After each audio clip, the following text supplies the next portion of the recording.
In today's video, I'm going to teach you how to add another row or column to a table in Google Docs.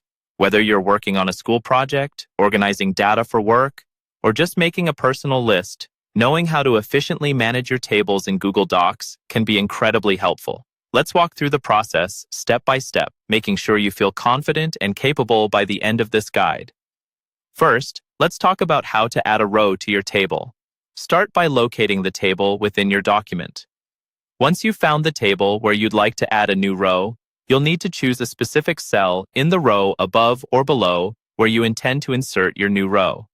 Clicking on this cell will highlight it, indicating that it's selected.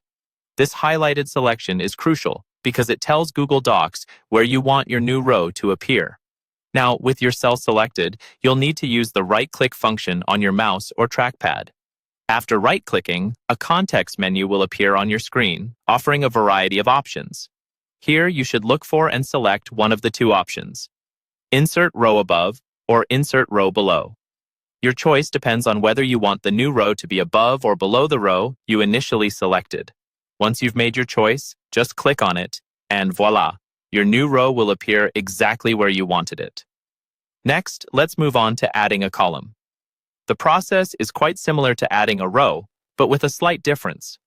Start by selecting a specific cell within the column adjacent to where you want to introduce your new column.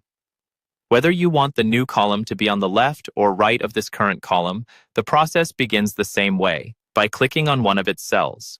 Once again, you'll right-click on the selected cell to bring up the context menu. This menu provides the option to insert a column.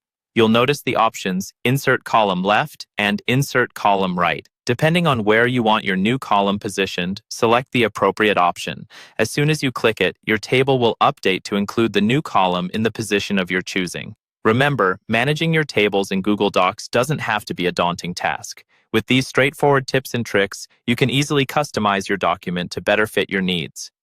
Whether adding extra rows for additional data or columns for expanded information, these simple steps should make the process smooth and efficient. Practice makes perfect, so don't hesitate to try these steps a few times until you feel comfortable.